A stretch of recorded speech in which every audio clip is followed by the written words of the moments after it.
because we don't want to hear them. We don't want to hear their free expression. We don't want to hear their free speech.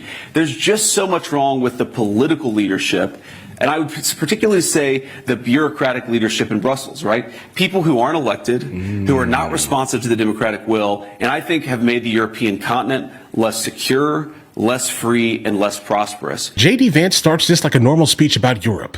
Then he turns into a direct indictment of the choices that got them here. And what do you think about Europe? Europe has several problems if we look on the growth numbers of the European Union, on the competitiveness, on the energy prices.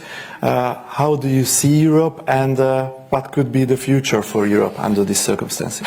Yes, you know, it's very sad because there's so much. I talked about this in my speech last night a little bit. There's so much discussion in the European press. You know, do Vance and Trump and Rubio, do they hate Europe? Do they love Europe? The answer is we absolutely love Europe. It's an important trading partner, but most importantly, again, like I said, it's an important cultural cousin of the United States of America. The ideas that founded the United States of America were first birthed on the European continent.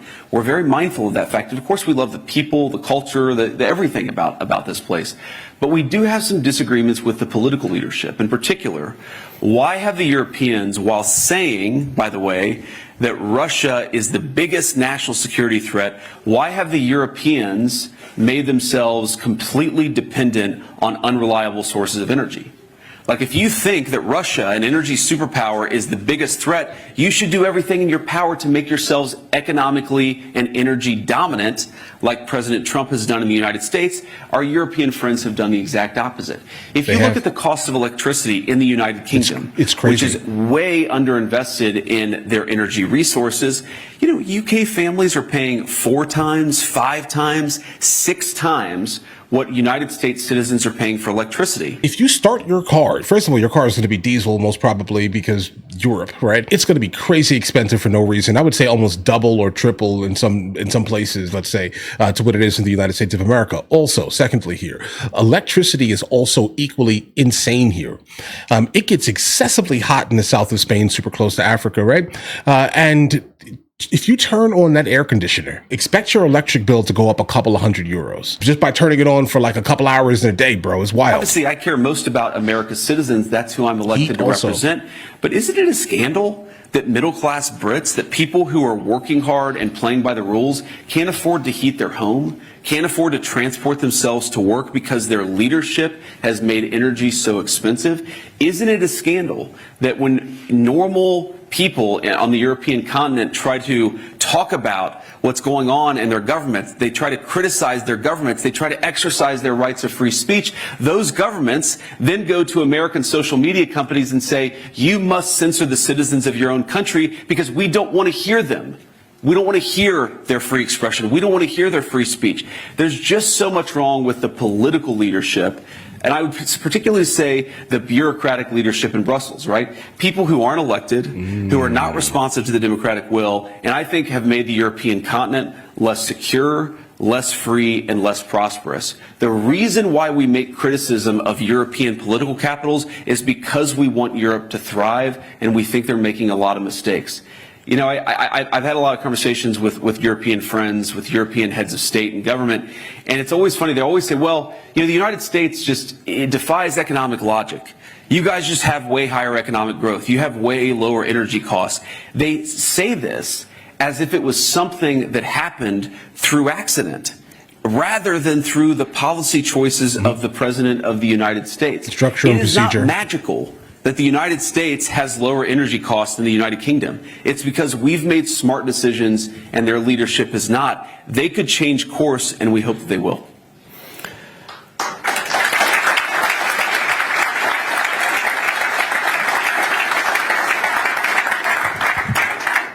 Well played, bro. I have the opportunity now to ask you about Iran. There are latest developments, I think very positive developments during the night that we received, that there is a ceasefire. What can we know more about the latest developments? The basis of this fragile truce that we have, which is now 8 to 12 hours old. Now, here's what I'll say about this. I've learned a lot about the Iranian system and a lot about the way the Iranians negotiate. As the president told me last night, the Iranians are better negotiators than they are fighters. I'm sure they don't like to hear that, but it's true. But here's a couple things. So, one, just in the response that we've seen from various segments of Iran, you have on the one hand people within Iran who have responded very favorably. The foreign minister who said, look, we agreed to the United States' terms. We'll do a ceasefire, we'll do a negotiation, we'll open the Straits of Hormuz, and then we'll see if we can come to more agreement down the road. So some of the people have responded favorably and have said the right things. And then you have some people on social media within their system who are basically lying about what we've accomplished militarily. They're lying about the nature of the agreement. They're lying about the nature of the ceasefire. And so you have just, I'll say about this is the President of the United States has told me, and he's told the entire negotiating team, the Secretary of State, the Special Envoy, Steve Witkoff, he said, go and work in good faith to come to an agreement. That is what make progress. He has told us to negotiate in good faith, and I think if they negotiate in good faith, we will be able to find a deal. But that's a big if, and ultimately, it's up to the Iranians how they negotiate. I hope they make the right decision. This basically just boiled down to an ally-type conversation. And I agree with a good amount of what he just said here. Due to the poor decisions that Europe has made consistently kind of regarding energy, this is something that the overwhelming masses, let's say, that live in Europe are having to experience on a daily and weekly basis. Look at the cost of energy. Look at the cost it costs to heat your house, right? Like, look at the cost it costs to cool your house, if that's even like an option, because it's normally not, bro. In my own personal experience, it is incredibly expensive to do anything energy oriented in Spain. So I know if it's like that in Spain, it's like that in other places also. When energy costs are really high, transportation costs are also higher than they need to be. Import is also higher than it needs to be, because obviously the people that are running those companies, they have to make a profit. Right. And if they're spending the majority of their money on diesel, okay, imagine those costs are baked into your goods. OK, so everything becomes more expensive as your energy costs continue to rise here. And that has nothing more to do than leadership. And it is not luck specifically that the United States of America is able to keep energy low, or as low as we can have it at this time, at least. Right?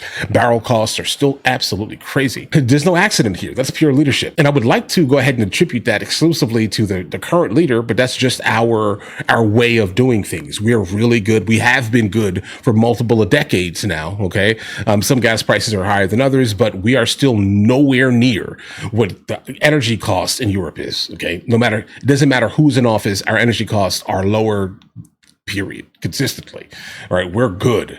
So it is purely how we run things versus how they run things. The reality. I don't want to get too deep into the ally conversation today. I'm kind of all over the place when it comes to the position of our allies right now.